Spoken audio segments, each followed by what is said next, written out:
খন্দকের যুদ্ধের প্রস্তুতির সময় আমাদের প্রিয় নবী হজরত মোহাম্মদ সাল্লাল্লাহু আলাইহি ওয়াসাল্লাম এর নির্দেশে সাহাবীরা কাঁধে কাঁধ মিলিয়ে খন্দক খনন করছিলেন।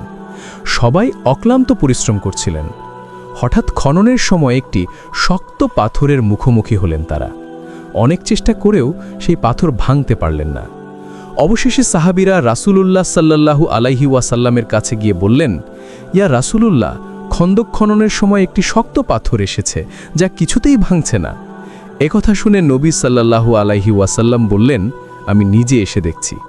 তখন তিনি এবং সাহাবীরা কয়েকদিন ধরে ক্ষুধায় কষ্ট পাচ্ছিলেন। অনেকে 3 দিন ধরে কিছুই খাননি, শুধু কঠোর পরিশ্রম করছিলেন। তবুও রাসূলুল্লাহ সাল্লাল্লাহু আলাইহি ওয়াসাল্লাম একটি কোদাল নিয়ে পাথরে আঘাত করলেন। আল্লাহর কুদরতে সেই শক্ত পাথর বালির মতো চূর্ণ হয়ে গেল। এই অলৌকিক দৃশ্য দেখে জাবির ইবনে আবদুল্লাহ রাদিয়াল্লাহু আনহুর হৃদয় ভরে গেল। তিনি দেখলেন রাহমাতুল্লিল আলামিন সাল্লাল্লাহু আলাইহি ওয়াসাল্লাম ক্ষুধায় কষ্ট পাচ্ছেন এবং পেটে পাথর বেঁধে কাজ করছেন। এ দৃশ্যে তার মন অস্থির হয়ে উঠল। তিনি সংকল্প করলেন, আজ আমি নবী সাল্লাল্লাহু আলাইহি ওয়াসাল্লামকে আমার বাড়িতে খাবার খাওয়াবো। জাবির রাদিয়াল্লাহু আনহু বাড়ি ফিরে তার স্ত্রীকে বললেন, ঘরে কি কোনো খাবার আছে? আমি নবী সাল্লাল্লাহু আলাইহি ওয়াসাল্লামকে ক্ষুধায় কষ্ট পেতে দেখেছি। এ দৃশ্যে আমার মন আর স্থির নেই। আমি তাকে অন্তত একবেলা খাবার খাওয়াতে চাই। তার স্ত্রী একটি পাত্র থেকে সামান্য জব বের করে বললেন, ঘরে শুধু এই মুষ্টিমীয় জব আছে, আর কিছু নেই। জাবির রাদিয়াল্লাহু আনহু বললেন, এই জব পিষে আটা তৈরি করো এবং রুটি বানানো শুরু করো। তিনি ভাবলেন, রুটির ব্যবস্থা তো হলো, কিন্তু আরও কিছু থাকলে নবী সাল্লাল্লাহু আলাইহি ওয়াসাল্লাম আরও খুশি হতেন। তখন তার মনে পড়ল তাদের কাছে একটি মোটা তাজা ছাগল আছে। তিনি তৎক্ষণাৎ সিদ্ধান্ত নিলেন, আমি এই ছাগল জবাই করে মাংস রান্না করব। জাবির রাদিয়াল্লাহু আনহু দ্রুত রাসূলুল্লাহ সাল্লাল্লাহু আলাইহি ওয়াসাল্লামের কাছে ফিরে গিয়ে সালাম দিয়ে বললেন, ইয়া রাসূলুল্লাহ, আমি গরিব মানুষ, আমার কাছে বেশি সম্পদ নেই, কিন্তু আমার বহু বছরের ইচ্ছা আপনাকে আমার বাড়িতে খাবারের দাওয়াত দেওয়া। আপনি যদি আমার দাওয়াত কবুল করেন তাহলে আমার এই আকাঙ্ক্ষা পূর্ণ হবে। নবী সাল্লাল্লাহু আলাইহি ওয়াসাল্লাম মুচকি হেসে সাহাবীদের ডেকে বললেন, হে আমার সাহাবীরা, জাবির আমাদের তার বাড়িতে খাবারের দাওয়াত দিয়েছে, আমি তার দাওয়াত কবুল করেছি। জোহরের নামাজের পর আমরা সবাই তার বাড়িতে যাব। এ কথা শুনে সাহাবীদের মুখে খুশির আলো ফুটে উঠল। জাবির রাদিয়াল্লাহু আনহু আনন্দে আত্মহারা হয়ে বাড়ির দিকে দৌড়ালেন। কিন্তু কিছু দূর যেতেই তার মনে চিন্তা এলো, এখানে তো 400 থেকে 1000 সাহাবী আছেন, আমার ঘরে এত খাবার কোথায়? এত মানুষকে খাওয়ানোর মতো কিছুই তো নেই, এখন কি হবে? চিন্তিত হয়ে তিনি আবার নবী সাল্লাল্লাহু আলাইহি ওয়াসাল্লামের কাছে ফিরে গিয়ে বললেন, ইয়া রাসূলুল্লাহ, আমি ভেবেছিলাম আপনি কয়েকজন সাহাবী নিয়ে আসবেন, কিন্তু আপনি তো সবাইকে দাওয়াত দিয়েছেন। এই যে 1000 লোকের কাফেলা হয়ে যাবে, আমি তো গরিব মানুষ, এখন কি করব? নবী সাল্লাল্লাহু আলাইহি ওয়াসাল্লাম হেসে বললেন, হে জাবির, বরকতের মালিক আল্লাহ, তুমি চিন্তা করো না, বাড়ি যাও এবং খাবার তৈরি করো। তারপর জিজ্ঞেস করলেন, তুমি কি খাবারের ব্যবস্থা করছো? জাবির রাদিয়াল্লাহু আনহু বললেন, ঘরে সামান্য জব আর একটি ছাগলের বাচ্চা আছে, এগুলো দিয়ে ব্যবস্থা করছি। নবী সাল্লাল্লাহু আলাইহি ওয়াসাল্লাম বললেন, একটি কথা মনে রেখো, মাংস রান্নার সময় হাঁড়ির ঢাকনা শক্ত করে ঢেকে রাখবে। আটা মাখার পর সেটিও পাত্রে ঢেকে রাখবে। আমি না আসা পর্যন্ত কোনো পাত্রের ঢাকনা খুলবে না। জাবির রাদিয়াল্লাহু আনহু এ কথা শুনে খুশি হয়ে বাড়ি ফিরলেন এবং প্রস্তুতি শুরু করলেন। তিনি তার স্ত্রীকে নবী সাল্লাল্লাহু আলাইহি ওয়াসাল্লামের দাওয়াত কবুলের খবর শোনালেন। তার স্ত্রীও আনন্দে উদ্বেল হয়ে প্রস্তুতিতে লেগে পড়লেন। সেই সময় জাবির রাদিয়াল্লাহু আনহুর 2 পুত্র ছিল। বড় পুত্রের নাম আব্দুল্লাহ, যার বয়স ছিল 8-9 বছর। জাবির রাদিয়াল্লাহু আনহু তার বড় ছেলেকে ডেকে বললেন, বেটা আব্দুল্লাহ, এদিকে এসো, আজ আমরা আমাদের ছাগলের বাচ্চাকে জবাই করব। আল্লাহর নবী সাল্লাল্লাহু আলাইহি ওয়াসাল্লাম আমাদের বাড়িতে খাবারের দাওয়াত কবুল করেছেন। এই বলে তিনি ছেলেকে সঙ্গে নিয়ে বাড়ির কাছে গিয়ে ছাগলের বাচ্চাটিকে জবাই করলেন। তারপর মাংস কেটে রান্নার জন্য প্রস্তুত করে হাঁড়িতে চড়িয়ে দিলেন। এরপর জাবির রাদিয়াল্লাহু আনহু বারবার রাস্তার দিকে তাকাতে লাগলেন, দেখতে যে রাসূলুল্লাহ সাল্লাল্লাহু আলাইহি ওয়াসাল্লাম এসে পৌঁছেছেন কিনা। এদিকে তাদের ছোট ছেলে, যে ঘরে ঘুমাচ্ছিল, ঘুম থেকে উঠে ছাগলের বাচ্চাটিকে খুঁজতে লাগল। সেই ছাগল ছিল তার সবচেয়ে প্রিয় সঙ্গী, যার সঙ্গে সে সবসময় খেলত। ছোট ছেলেটি চারদিকে খুঁজল, কিন্তু কোথাও পেল না। অবশেষে সে বড় ভাইকে জিজ্ঞেস করল, ভাই, আমাদের ছাগলের বাচ্চা কোথায়? আমি তো তাকে কোথাও পাচ্ছি না। আব্দুল্লাহ জবাব দিল, তুমি তো ঘুমাচ্ছিলে, তাই জানতে পারোনি। আব্বা আজ তাকে জবাই করে দিয়েছেন। ছোট ভাই অবাক হয়ে বলল, কোথায় জবাই করেছেন, আমাকেও দেখাও। আব্দুল্লাহ, যার বয়স তখন ৮-৯ বছর এবং যে ছিল একেবারে অবুঝ, বলল, যদি দেখতে চাস তাহলে এখানে মাটিতে শুয়ে পড়। ছোট ভাই, যার বয়স মাত্র ২-৩ বছর, নিষ্পাপ মনে মাটিতে শুয়ে পড়ল। আব্দুল্লাহ খেলার ছলে তার ছোট ভাইয়ের গলায় ছুরি চালিয়ে দিল। ছোট ভাইয়ের গলা কেটে গেল এবং রক্ত ফোহারার মতো বের হতে লাগল। তার ছোট্ট দেহ ছটফট করতে শুরু করল। এই ভয়াবহ দৃশ্য দেখে আব্দুল্লাহ ভীষণ ভয় পেয়ে গেল। ঠিক তখনই জাবির রাদিয়াল্লাহু আনহু রাস্তার দিকে গিয়েছিলেন দেখতে যে রাসূলুল্লাহ সাল্লাল্লাহু আলাইহি ওয়াসাল্লাম আসে পৌঁছেছেন কিনা। তাদের আসার শব্দ শুনে আব্দুল্লাহ আরও ঘাবড়ে গিয়ে সেখান থেকে পালিয়ে একটি খেজুর গাছে উঠে লুকিয়ে পড়ল। আব্দুল্লাহ খেজুর গাছের উপর চুপচাপ বসে রইল। এদিকে জাবির রাদিয়াল্লাহু আনহু যখন সেই জায়গায় ফিরলেন তখন তার নজর পড়ল তার ছোট নিষ্পাপ পুত্রের উপর। তিনি দেখলেন তার প্রিয় সন্তান মাটিতে পড়ে ছটফট করছে। দ্রুত দৌড়ে তিনি তার কাছে পৌঁছলেন, কিন্তু ততক্ষণে তার ছোট্ট সন্তান শেষ নিঃশ্বাস ত্যাগ করে চিরতরে এই দুনিয়া ছেড়ে চলে গেল। তার ক্ষুদ্র দেহ ঠান্ডা ও নিথর হয়ে গেল। জাবির রাদিয়াল্লাহু আনহুর হৃদয় যেন খেটে গেল। তিনি তার এই আদরের সন্তানকে বুকে জড়িয়ে ধরে জোরে কাঁদতে লাগলেন। তারপর নিজেকে সামলে নিয়ে মনকে সান্ত্বনা দিয়ে ছেলের নিথর দেহ কোলে তুলে বাড়ির দিকে রওনা দিলেন। বাড়িতে পৌঁছে তিনি তার স্ত্রীকে ডাকলেন। রান্নাঘর থেকে বেরিয়ে এসে তার স্ত্রী ঘাবড়ে গিয়ে বললেন, কি হয়েছে, তুমি কাঁদছো কেন, এত চিৎকার কেন? জাবির রাদিয়াল্লাহু আনহু কাঁদতে কাঁদতে বললেন, আমার স্ত্রী আমাদের প্রিয় পুত্র আর এই দুনিয়াতে নেই, সে আমাদের ছেড়ে চিরতরে চলে গেছে। একথা শুনে তার স্ত্রী ডুকরে কেঁদে উঠলেন এবং বললেন, না, এটা হতে পারে না, আমি বিশ্বাস করতে পারছি না যে আমার আদরের সন্তান আমাদের ছেড়ে চলে গেছে। জাবির রাদিয়াল্লাহু আনহু তার স্ত্রীকে বললেন, ধৈর্য ধরো, নিজেকে সামলাও, একটুও কেঁদো না। আজ আমাদের প্রিয় নবী সাল্লাল্লাহু আলাইহি ওয়াসাল্লাম আমাদের বাড়িতে খাবার খেতে আসছেন। যদি তিনি আমাদের কাঁদতে দেখেন তাহলে হয়তো আমাদের খাবার খাবেন না। আমরা আমাদের সন্তানদের হারিয়ে দুঃখ পেতে পারি, কিন্তু নবীর মনে দুঃখ দেওয়া আমরা সহ্য করতে পারি না। তাই শান্ত থাকো, ধৈর্য ধরো এবং খাবার তৈরির প্রস্তুতি সম্পূর্ণ করো। এই বলে তিনি তার বড় পুত্র আব্দুল্লাহর লাশকে ছোট পুত্রের পাশে নিয়ে গিয়ে চাদর দিয়ে ঢেকে দিলেন। তারপর তিনি রাস্তার দিকে তাকালেন এবং দেখলেন যে আমাদের প্রিয় নবী উটের পিঠে সবার হয়ে তাদের বাড়ির দিকে আসছেন। জাবির রাদিয়াল্লাহু আনহু দৌড়ে তার বাড়ির দিকে গেলেন। পেছনে সাহাবীদের লম্বা কাতার দেখা যাচ্ছিল। তিনি তার প্রিয় নবী রাসূলুল্লাহ সাল্লাল্লাহু আলাইহি ওয়াসাল্লামকে স্বাগত জানালেন এবং বললেন, ইয়া রাসূলুল্লাহ, আমাদের বাড়িতে আপনাকে স্বাগত। তারপর তিনি নবীকে বাড়ির ভেতর নিয়ে এলেন এবং তার স্ত্রীকে ডেকে বললেন, আল্লাহ রসুল আমাদের বাড়িতে এসেছেন, তাড়াতাড়ি খাবারের ব্যবস্থা করো। জাবিরের স্ত্রী আটার মিশ্রণ নিয়ে নবীর সামনে রাখলেন। নবী তাতে সামান্য লাল রং মেশালেন এবং খাবারের বরকতের জন্য দোয়া করলেন। তারপর তিনি মাংসের পাত্রের কাছে গেলেন এবং তাতেও সামান্য দোয়া করলেন। তারপর তিনি বললেন, তুমি এই পাত্রটিকে চুলা থেকে নামাবে না, এটি থেকে সবাইকে পরিবেশন করো।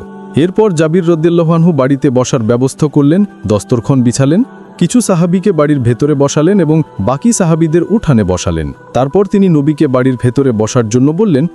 যখন নবীর একটি পা বাড়ির ভেতরে এবং একটি পা বাইরে ছিল, সেই সময় আল্লাহর নির্দেশে ফেরেশতা হযরত জিবরাইল আলাইহিস সালাম সেখানে পৌঁছালেন।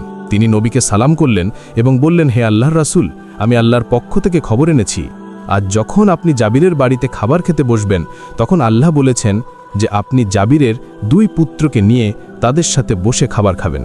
তারপর নবী রাসূলুল্লাহ সাল্লাল্লাহু আলাইহি ওয়াসাল্লাম বাড়ির ভেতরে প্রবেশ করলেন এবং বাইরের পাটি বাইরে রাখলেন। তিনি জাবিরকে বললেন, জাবির, তোমার 2 পুত্র কোথায়? তাদের ডাকো, আমরা সবাই তাদের সাথে বসে খাবার খাবো। জাবির রাদিয়াল্লাহু আনহু বললেন, ইয়া রাসূলুল্লাহ, তারা তো ছোট বাচ্চা, হয়তো কোথাও আছে, আপনারা সবাই খাবার খেয়ে নিন, তারা পরে খাবে। কিন্তু নবী বললেন, না, তাদের এখনই ডাকো, আমরা সবাই তাদের সাথে বসে খাবো। জাবির কিছুক্ষণ ইতস্তত করলেন, কিন্তু নবীর কথা শুনে সঙ্গে সঙ্গে বাচ্চাদের ডাকতে লাগলেন। রাসূলুল্লাহ সাল্লাল্লাহু আলাইহি ওয়াসাল্লাম বললেন, জাবির, তুমি বোঝো না, তোমার বাচ্চাদের সাথে খাবার খাওয়া আমার ইচ্ছা নয়, এটা আল্লাহর ইচ্ছা। এখন দেরি করো না, তাড়াতাড়ি তোমার বাচ্চাদের আমার কাছে নিয়ে এসো। জাবির কিছুক্ষণ চুপ রইলেন।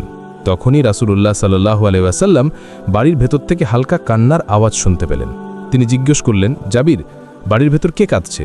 জাবির রাদিয়াল্লাহু আনহু বললেন, হুজুর, আমার সাথে আসুন, আমি আপনাকে সব কিছু দেখাবো এবং সব প্রশ্নের উত্তর পাবেন। এই বলে তিনি রাসূলুল্লাহ সাল্লাল্লাহু আলাইহি ওয়াসাল্লামকে বাড়ির রান্নাঘরের পেছনে নিয়ে গেলেন। সেখানে তিনি তার 2 পুত্রের লাশ যা কম্বল দিয়ে ঢাকা ছিল দেখালেন এবং বললেন, এরা আমার হৃৎপিণ্ডের টুকরা, এরা আমাদের ছেড়ে চলে গেছে, এখন জীবিত নেই। এটা শুনে রাসূলুল্লাহ সাল্লাল্লাহু আলাইহি ওয়াসাল্লাম চুপ করে রইলেন। কিছু সময় তিনি চুপ রইলেন। তারপর তিনি জাবিরকে বললেন, হে জাবির, তুমি খুব নেক ও মহব্বতকারী বাপ। আমি আগে জানতাম না তোমার সন্তানরা তোমাকে ছেড়ে গেছে, তবুও তুমি আমাকে খাবারের জন্য ডেকেছ। তুমি আমাকে বোঝানোর চেষ্টা করছো তুমি সত্যি আমাকে খুব ভালোবাসো।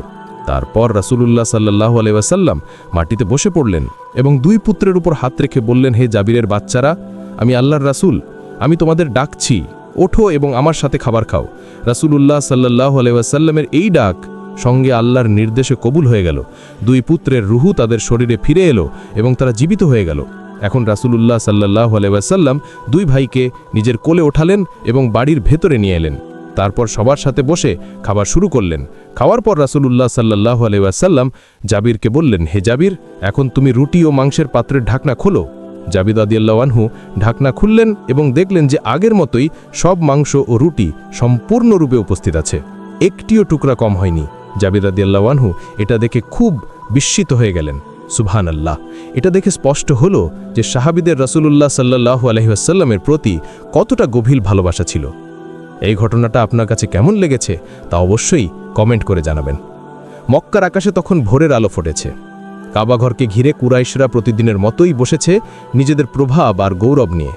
হঠাৎ আবু জাহেল এসে বলল, হে কুরাইশরা, তোমরা কি দেখছো না মুহাম্মদ আমাদের মূর্তিগুলোকে গালি দিচ্ছে, আমাদের পূর্বপুরুষদের ভ্রান্ত বলছে এবং মানুষকে তার আল্লাহর তালার দিকে ডাকছে। এভাবে চলতে থাকলে আমাদের বাজার, আমাদের সম্মান সবকিছু ধূলিসাৎ হয়ে যাবে। উমাইয়া ইবনে খালফ মাথা নেড়ে বলল, কথাটা সত্য। প্রতিদিনই শুনি কেউ না কেউ তার অনুসারে হয়ে যাচ্ছে। দাসেরা তাকে মানছে, গরিবরা তাকে মাথায় তুলে রেখেছে। যদি এভাবেই চলতে থাকে তবে কাল সে আমাদের সিংহাসন ছিনিয়ে নেবে। নাজার ইবনে হারিস তখন ধীরে ধীরে বলল, আমরা বারবার তাকে কবি বলেছি, জাদুকর বলেছি, কিন্তু কেউই মানছে না। আর মানবেই বা কেন? আমাদের কথায় কোনো প্রমাণ নেই। প্রমাণ দিতে হলে তাকে এমন কোনো প্রশ্ন করে আটকাতে হবে যার জবাব সে কোনো দিনও দিতে পারবে না। আর মনে রেখো, ইহুদিরা তো আহলে কিতাব, তাদের কাছে কিতাবের জ্ঞান আছে, তারা নবী রাসূলদের ইতিহাস সম্পর্কে অবগত। চলো আমরা তাদের কাছে যাই, তাদের জ্ঞান দিয়ে আমরা মুহাম্মদকে ফাঁদে ফেলব। সবাই একসাথে চিৎকার করে উঠল। পরদিন একদল কুরাইশ নেতা উটের পিছে চড়ে মদিনার দিকে রওনা দিল। রোদে পুড়ে ধুলো ঝেড়ে অবশেষে তারা ইহুদি আলেমদের কাছে পৌঁছল। কুরাইশরা তাদের সামনে বসে বলল, হে আহলে কিতাব, তোমরা কিতাবধারী, আমাদের দেশে এক উদ্ভট ব্যক্তি এসেছে। সে বলছে আমি আল্লাহ তাআলার নবী। আমরা তো বুঝতে পারছি না সে সত্য নাকি মিথ্যা। তোমরা আমাদের এমন কিছু প্রশ্ন শিখিয়ে দাও যার উত্তর যদি সে দিতে পারে তবে আমরা বুঝে নেব সে সত্যই আল্লাহ তাআলা প্রেরিত নবী, আর যদি সে উত্তর দিতে না পারে তবে সে মিথ্যা দাবিদার। ইহুদি আলেমরা নিজেদের মধ্যে ফিসফিস করতে লাগলো। তাদের চেহারায় কৌতূহল আর রহস্য ঝিলিক দিল। এরপর একজন প্রবীণ আলেম সামনে এসে বলল, তোমরা তাকে 3টি প্রশ্ন করবে। যদি সে উত্তর দিতে পারে তবেই সে সত্যিই আল্লাহ তাআলার পক্ষ থেকে এসেছে, আর যদি সে না পারে তবে সে মিথ্যা দাবিদার। কুরাইশরা একসাথে বলে উঠল, কোন প্রশ্ন? আমাদের বলুন, দয়া করে আমাদের শিখিয়ে দিন, আমরা তাকে ফান্দে ফেলতে চাই। ইহুদি আলেম তার 3টি আঙুল উঁচু করে বললেন, প্রথমত তাকে জিজ্ঞাসা করো আসহাবে কাহাফ কারা ছিল। তারা বহু আগে গুহায় আশ্রয় নিয়েছিল। আল্লাহ তাদেরকে শত শত বছর ঘুম পাড়িয়ে রেখেছিলেন। যদি সে সত্যিকারের নবী হয়ে থাকে তবে সে তোমাদের নিকট সেই কাহিনীগুলো ব্যাখ্যা করতে পারবে। তারপর সে দ্বিতীয় আঙুল উঠালেন এবং বললেন, দ্বিতীয়ত তাকে জিজ্ঞাসা করো সেই মানুষটির কথা যে সারা পৃথিবী ভ্রমণ করেছিল, পূর্ব থেকে পশ্চিমে ঘুরে বেরিয়েছিল আর ন্যায় ও সুবিচার প্রতিষ্ঠা করেছিল। তার নাম আমাদের কিতাবে আছে, কিন্তু মনে রেখো সাধারণ মানুষ এসব জানে না। শেষে তৃতীয় আঙ্গুল তুলে বললেন, আর তাকে তৃতীয় প্রশ্নটি করবে, রূহ কি? যদি সে রূহ সম্পর্কে বলে দিতে পারে তবেই সে সত্যি আল্লাহ তাআলা প্রেরিত রসুল। কুরাইশরা একে অপরের দিকে তাকিয়ে হাসি আনন্দে চিৎকার করে উঠল। আবু জাহেল বলে উঠল, বাহ, এমনটাই তো চাচ্ছিলাম। এমন প্রশ্নে যা উত্তর সাধারণ মানুষ জানে না। উমাইয়া ইবনে খালফ বলল, হ্যাঁ, এবার মুহাম্মদ ধরা পড়বে, দেখা যাক সে কিভাবে বাঁচে। সবাই একসাথে খুশি হয়ে মক্কার পথে রওনা দিল। ফেরার পথে তাদের চোখে মুখে বিজয়ের ঝিলিক দেখা যাচ্ছিল। তারা ভেবেছিল এবার আমরা তাকে চুপ করিয়ে দিতে পারব।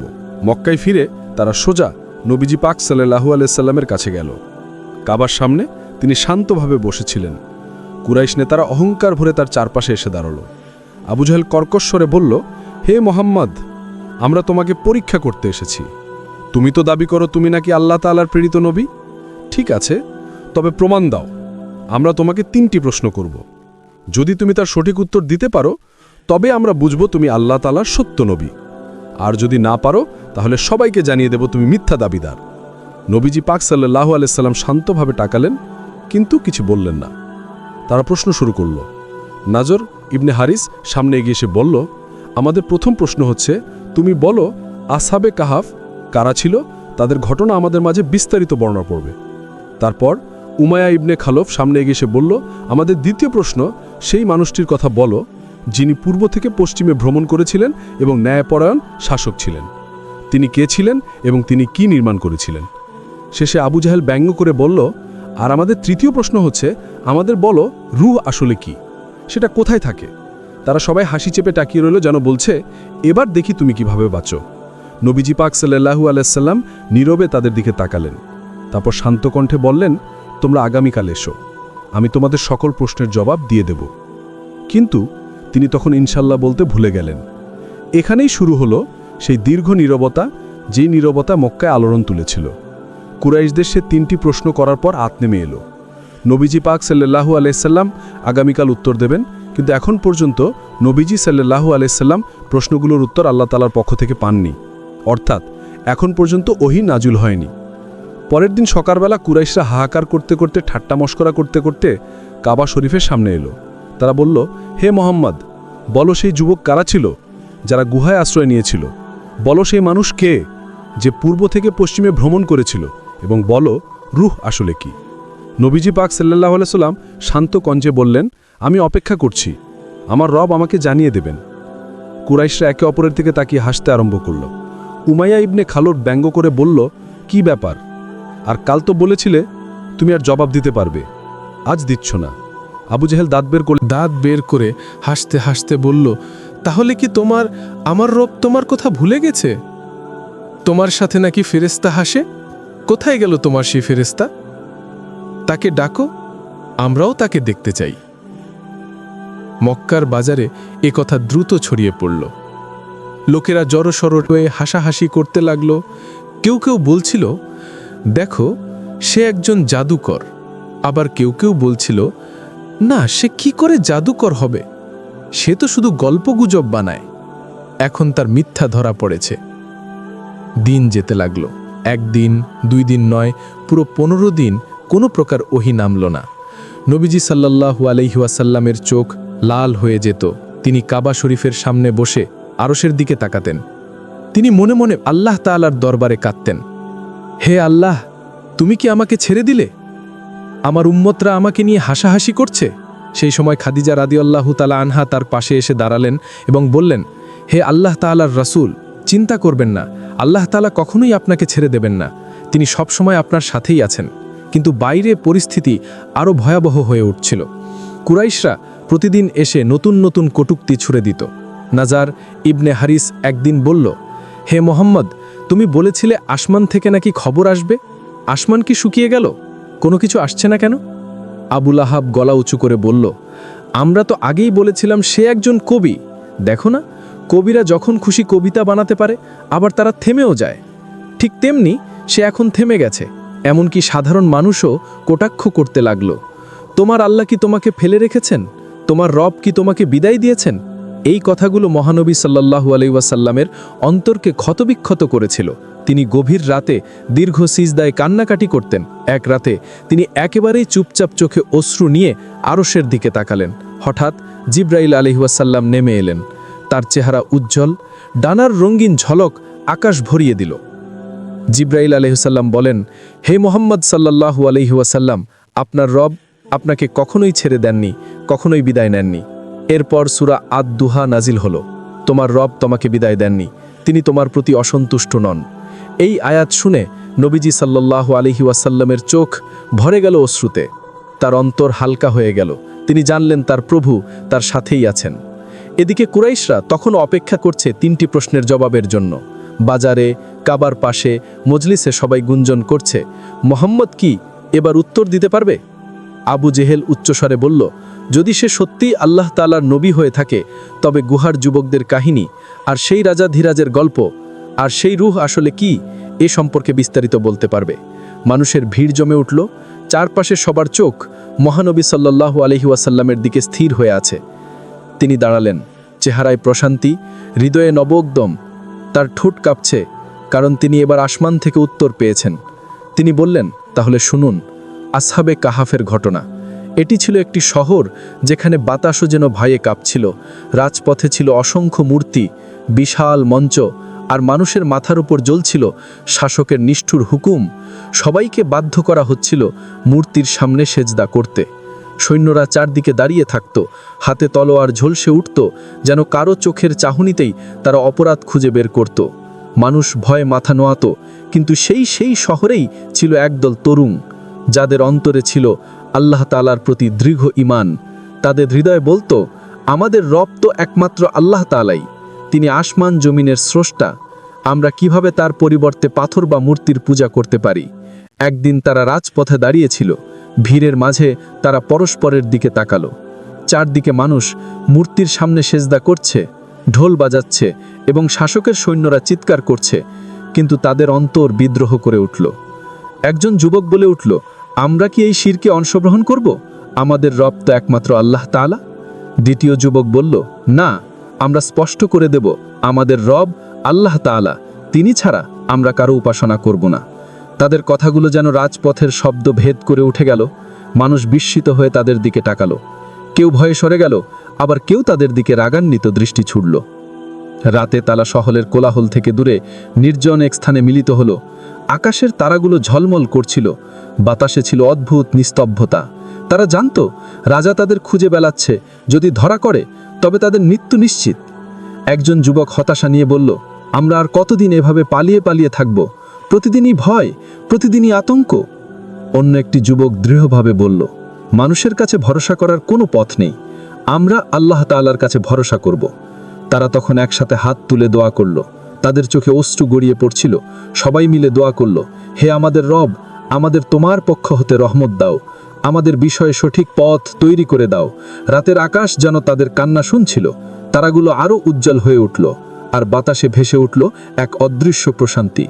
পরের দিন তারা সিদ্ধান্ত নিল শহর ছেড়ে যাবে। পাহাড়ের দিকে তারা হাঁটতে লাগলো, চারদিকে নির্জনতা, দূরে গাছপালা আর ওপারে বিশাল আকাশ দেখা যাচ্ছে। তাদের সাথে একটি কুকুরও এসে যোগ দিল, যেন তারা পাহারা দিচ্ছে। অন্য একটি যুবক হাসি মুখে বলল, দেখো, আল্লাহ আমাদের সঙ্গে এই প্রাণীকেও পাঠিয়েছেন, এমনকি সেও আমাদের সাথী। ক্লান্ত শরীর, ক্ষুধার্ত পেট, তবুও তাদের হৃদয় ছিল আল্লাহ তাআলার উপর পূর্ণ আস্থা। অবশেষে তারা গুহার সামনে পৌঁছে গেল। ভেতরে অন্ধকার, শীতলতা আর নীরবতা। তারা একে অপরের দিকে তাকিয়ে গভীর শ্বাস নিল। একজন যুবক বলে উঠল, এসো, আমরা এখানে আশ্রয় নেই, আল্লাহ তাআলা আমাদের অবশ্যই রক্ষা করবেন, আমরা আল্লাহ তাআলার উপর ভরসা করব। তারা গুহার ভেতরে প্রবেশ করল। কুকুরটি দরজার কাছে শুয়ে পড়ল, যেন তাকে পাহারা দেওয়ার জন্য রাখা হয়েছে। তারা কিছুক্ষণ কথা বলল, দোয়া করল, অতঃপর ক্লান্ত হয়ে ঘুমিয়ে পড়ল। কিন্তু সেটি কোনো সাধারণ ঘুম ছিল না। সূর্য ওঠে, সূর্য ডোবে, দিন যায়, মাস যায়, বছর যায়, তবুও তারা ঘুমিয়েই থাকে। আল্লাহ তাআলা কখনো তাদেরকে ডান দিকে, কখনো বাম দিকে ঘুরিয়ে দিচ্ছেন, যাতে তাদের দেহ কখনো নষ্ট না হয়। সূর্যের আলো কখনো ভেতরে প্রবেশ করে, কিন্তু তাদের গায়ে সরাসরি পড়ে না। আর বাইরে তাদের কুকুরটি শুয়ে থাকে, যেন পাহারাদার। দূর থেকে কোনো মানুষ সেই দৃশ্য দেখতে পেলে সে তৎক্ষণাৎ ভয় পেয়ে যেত, যেন কুকুরটি এই মুহূর্তেই মানুষদের হামলা করবে। এভাবেই তারা ঘুমিয়ে থাকে শত শত বছর। বর্ণনায় আছে তারা 3 শতাধিক বছর, অর্থাৎ 300 বছর ঘুমিয়েছিল। অবশেষে একদিন তারা জেগে উঠল। চারিদিকে তাকিয়ে তারা বিস্মিত হয়ে গেল। একজন যুবক বলল, আমরা কতক্ষণ ঘুমালাম? অন্য একজন যুবক বলল, হয়তো একদিন অথবা অর্ধেক দিন। কেউই বুঝতে পারল না তারা শত শত বছর এখানে ঘুমিয়েছিল। তাদের প্রত্যেকের পেটে ক্ষুধা লাগলো। তারা একজনকে খাবারের জন্য শহরে পাঠালো। সেই যুবক শহরে গেল এবং অবাক হয়ে তাকিয়ে রইল। শহর প্রায় বদলে গেছে। মানুষ এখন আল্লাহ তাআলার নাম নিচ্ছে, শিরকের কোনো রীতিনীতি নেই। সে যখন খাবার কিনতে গেল, তখন পকেট থেকে বের করল সেই পুরনো রূপমুদ্রা। দোকানদার চমকে উঠে বলল, এটা কেমন মুদ্রা দিচ্ছ? এটা তো বহু শতাব্দী আগের পুরনো, এসব মুদ্রা তো এখন চলে না, এটা তুমি কোথা থেকে পেলে? চারদিকে মানুষ জড়ো হয়ে গেল। তারা বিস্ময়ে তাকিয়ে রইল সেই যুবকের দিকে। খবর ছড়িয়ে পড়ল, একদল যুবক বহু শত বছর আগে গায়েব হয়েছিল, আজ আবার তারা জীবিত অবস্থায় দেখা দিল। মানুষ তখন বুঝল এটি আল্লাহ তাআলার নিদর্শন। মৃত্যুর পর মানুষকে কিভাবে জীবিত করবেন আল্লাহ তাআলা এই যুবকদের মাধ্যমে তা সরাসরি দেখিয়ে দিয়েছিলেন। কুরাইশরা নবীজি সাল্লাল্লাহু আলাইহি ওয়াসাল্লামের সামনে দাঁড়িয়ে বলল, হে মোহাম্মদ, বুঝলাম তোমার প্রথম প্রশ্নের উত্তর তুমি যথাযথ দিয়েছ, এবার দ্বিতীয় প্রশ্নের উত্তরটা দাও। কোন ব্যক্তি সারা পৃথিবী শাসন করেছে এবং পূর্ব থেকে পশ্চিমে ঘুরে বেরিয়েছে, তার গল্প আমাদের কাছে বর্ণনা করো, এবং সে কাদেরকে বন্দী করে রেখেছে সেই ঘটনা বিস্তারিত বর্ণনা করো। নবীজি পাক সাল্লাল্লাহু আলাইহি সাল্লাম ধীরে শান্ত কণ্ঠে বললেন, শুনুন তাহলে জুলকারনাইনের কাহিনী। আল্লাহ তাআলার ওহী নাজিল হলো, তারা আপনাকে জুলকারনাইনের কথা জিজ্ঞাসা করে, বলুন আমি তোমাদের কাছে তার সমস্ত কিছু বর্ণনা করব। আল্লাহ তাআলা তাকে শক্তি, রাজত্ব এবং সাম্রাজ্য দান করেছিলেন। তিনি ন্যায়পরায়ণ ছিলেন, মানুষের উপর জুলুম করতেন না। তার যাত্রা শুরু হয়েছিল এক প্রান্ত থেকে আরেক প্রান্তে, এবং তিনি পৃথিবীর নানা জাতির সঙ্গে সাক্ষাৎ করেছিলেন। জুলকারনাইন সেনাসহ এগিয়ে গেলেন পশ্চিমের দিকে, সূর্যাস্তের কাছাকাছি পৌঁছালেন। সেখানে তিনি পৌঁছে দেখলেন সূর্য যেন একটি কাদাযুক্ত জলাশয়ে অস্ত যাচ্ছে। চারিদিকে পানির কাদা, গরম বাষ্প পড়ছে, অদ্ভুত পরিবেশ সেই স্থানে। তিনি এমন এক জাতির সঙ্গে দেখা করলেন যাদের চেহারায় ছিল বিস্ময় আর ভয়। আল্লাহ তাআলা তার কাছে ওহী করলেন, হে জুলকারনাইন, তুমি চাইলে এ জাতিকে শাস্তি দিতে পারো, আবার চাইলে তাদের প্রতি সদয় হতে পারো। জুলকারনাইন গভীর দৃষ্টিতে জনগণের দিকে তাকালেন। তার কণ্ঠে গর্জন থাকলেও করুণাও মিশেছিল। জুলকারনাইন ধীরে ধীরে বললেন, যে অন্যায় করবে আমি তাকে শাস্তি দেব, তারপর সে তার রবের কাছে ফিরে যাবে, আর রব তাকে আরও কঠিন শাস্তি দেবেন। আর যে ঈমান আনবে এবং সৎ কাজ করবে তার জন্য রয়েছে উত্তম প্রতিদান, আর আমরা তাকে সহজ নির্দেশ দেব। সৈন্যরা সম্মত হল, মানুষরা আশ্বস্ত হল, তাদের হৃদয়ে ঈমানের আলো জ্বলে উঠল। এরপর তিনি আবার যাত্রা করলেন। এবার তিনি পূর্ব দিকে গেলেন, যেখানে সূর্যোদয় হয়। দীর্ঘ পথ পাড়ি দিয়ে তিনি আবার এমন এক জাতির কাছে পৌঁছালেন যাদের জন্য সূর্যের আলো থেকে কোনো আড়াল ছিল না, না ঘর, না কোনো ছাউনি, না গাছের ছায়া। সূর্যের তীব্র তাপ তাদের শরীর পোড়াতো, তারা যেন পুড়ে ছাই হয়ে যেত। জুলকারনাইন বিস্ময়ে তাদের দিকে তাকালেন। তারা ছিল এক অদ্ভুত জাতি, সরল, অক্ষরজ্ঞানহীন, সভ্যতার স্পর্শহীন। জুলকারনাইন তাদের সাথে কোমলভাবে কথা বললেন। তিনি তাদের শেখালেন কিভাবে আশ্রয় তৈরি করতে হয়, কিভাবে জীবনের শৃঙ্খলা আনা যায়। আল্লাহ তাআলা বলেন, এভাবেই ছিল, এবং আমি জুলকারনাইনের সব খবর ভালোভাবেই জানি। এরপর জুলকারনাইন এগোলেন আরেক দিকে, পাহাড় বেষ্টিত এক অঞ্চলে পৌঁছালেন। চারিদিকে উঁচু উঁচু পর্বত, আর মাঝখানে সরু ফাঁক। তিনি এমন এক জাতির সঙ্গে দেখা করলেন যারা ভাষাহীন, অজানা এক বর্ণে কথা বলে। তারা ইশারা ইঙ্গিতে কথা বলে থাকে। তার কাছে অভিযোগ শুরু করল সেই জাতি। তাদের ভাষায় বলল, হে জুলকারনাইন, ইয়াজুজ মাজুজ পৃথিবীতে বড় ফাসাদ সৃষ্টি করেছে। তারা আমাদের আক্রমণ করে ধ্বংস করে দেয়, লুটপাট করে। আমরা কি তোমাকে কিছু সম্পদ দেব, যাতে তুমি আমাদের জন্য আমাদের এবং তাদের মাঝে এক বিশাল প্রাচীর বানিয়ে দিতে পারো? জুলকারনাইন তখন দৃঢ়কণ্ঠে উত্তর দিলেন, আমার রব আমাকে যা কিছু দিয়েছেন তাই আমার জন্য যথেষ্ট। তোমাদের কোনো সম্পদ আমার প্রয়োজন নেই, তবে তোমরা শক্তি দিয়ে আমাকে সাহায্য করো। আমি তোমাদের আর তাদের মাঝে এক মজবুত প্রাচীর তৈরি করে দেব। আকাশে সূর্য তখন তেজ ছড়াচ্ছে। পাহাড়ের মাঝে প্রতিধ্বনি হচ্ছে মানুষের হাতুড়ির শব্দ। লোহা আনা হলো, গলিয়া পাহাড়ের ফাঁকে ঢালা হলো। আগুন জ্বালানো হলো। বিশাল আগুনে লোহা গলতে লাগল, লাল অগ্নিগোলকের মতো হয়ে উঠল। জুলকারনাইন আকাশের দিকে তাকিয়ে বললেন, ফু দাও, আগুনকে আরও প্রজ্বলিত করো। সৈন্যরা, শ্রমিকরা এবং সাধারণ মানুষ সবাই মিলে প্রচণ্ড শব্দে ফু দিতে লাগলেন। লোহা আগুনে গলে তরল হয়ে উঠল। এরপর তিনি তামা গলিয়ে লোহার উপর ঢাললেন। গলিত ধাতব স্তর শক্ত হলে এক বিশাল প্রাচীর তৈরি হলো। ফলস্বরূপ ইয়াজুজ মাজুজ সেই প্রাচীর ভেদ করে কখনো বের হতে পারল না। মানুষরা তাদের নবনির্মিত প্রাচীরের দিকে তাকিয়ে রইল আর মনে মনে আল্লাহ তাআলাকে স্মরণ করতে লাগল। নবীজি সাল্লাল্লাহু আলাইহি সাল্লাম কুরাইশদের দিকে তাকিয়ে বললেন, এটাই দ্বিতীয় প্রশ্নের উত্তর।